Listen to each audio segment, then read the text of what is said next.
Okay, Karen, got your work up here. Detective Bassett and the Mermaid's Lost Necklace. What a great title. I love it. Really good job so far. It's a great start. Yeah. And I was looking at your writing as well. I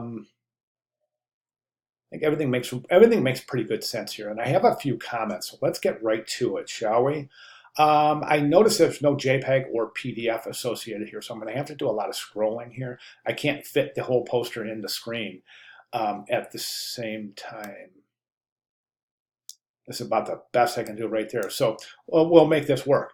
Okay, so the first thing, let's talk about your selections. I think your selections are good, really good masking. There's no indication of the background on any of the images, so that's fantastic. As far as the image adjustments go, I think there's room for improvement. I like the composition. I think it's interesting. I think this creates a lot of meaning right here. Very, very interesting. Love the photo of the dog, what you've done with the pipe and the hat. It's very, very interesting as well. And the treasure box that's kind of embedded in the sand. Interesting. Very, very good. Great concept. Okay. Now, right now, I would say that the main problem that I'm seeing and the main area of improvement is the tonal distribution of the added images, being the hat, the dog, the pipe, and the treasure chest.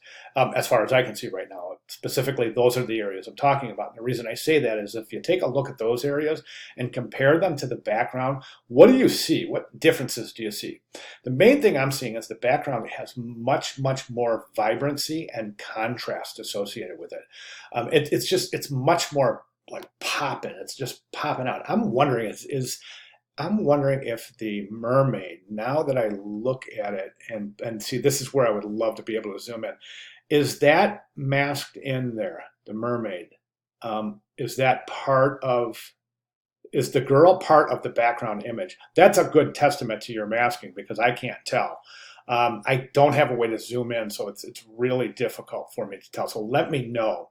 But in a way, I kind of think it is because that area is a little flat too. And I use the word flat not as a derogatory comment, but as a descriptive comment, meaning that the area is lacking in the tonal distribution.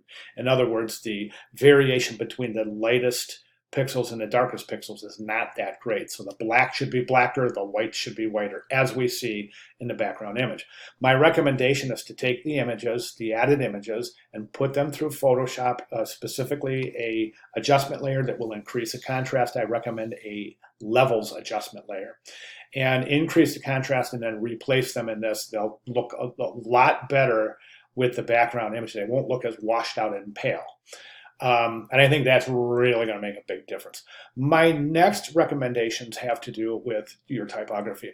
So right now, I think Detective Bassett and the Mermaid's Lost Necklace, I think if you could somehow configure this typographically so that the emphasis is on, so Detective Bassett and the would be kind of a sub, like a subtitle. Okay, so the name, the main title is The Mermaid's Lost Necklace, right? So if you configure the Mermaid's Lost Necklace and then maybe over here just say, you know, maybe type on a curve or something, Detective Bassett and the Mermaid's Lost Necklace. So in other words, try to make some sort of a typographic composition out of this so that we reduce the hierarchy off Detective Bassett and increase the hierarchy on Mermaid's Lost Necklace, as that is the main title.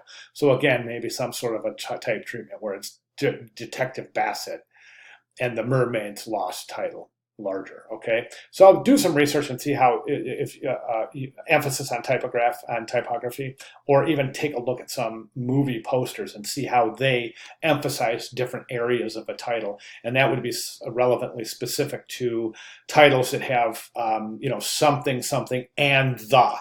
Okay, so, and I can't think of one off the top of my head. Um, um, Boy, I just, but it would be like something and the, and that would get the main movie title. I hope I'm making sense, Karen. Let me know if I need to clarify. I'll be glad to try to see if I can find an example. At any rate, so moving forward with typography, my next recommendation, again, it has to do with typography, and this time it has to do with the actual credits.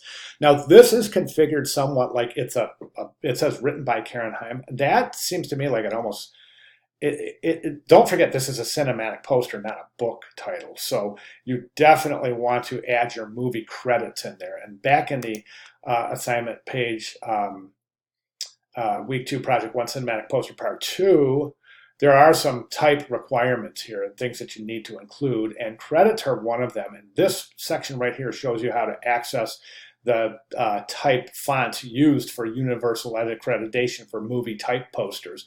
So that's where we get this kind of, let me see, this kind of, effect for the typographic credits for a movie poster. So you definitely want to add your credits in there. At that point, definitely take a look at some movie posters and see how their credits are assembled, and try to make that credit area as realistic as possible. That's going to add a lot of realism to the piece. I promise it. It really is going to make it look like a movie poster.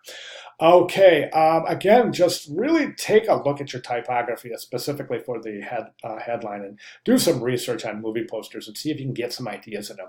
Kind of a more compelling and engaging way to present that type treatment for the title area. Okay, other than that, great start. Now listen, if you have any questions or if I can provide any clarifications, please let me know. I'll be glad to do so. But those would be my recommendations moving forward. All right, thanks very much, Karen.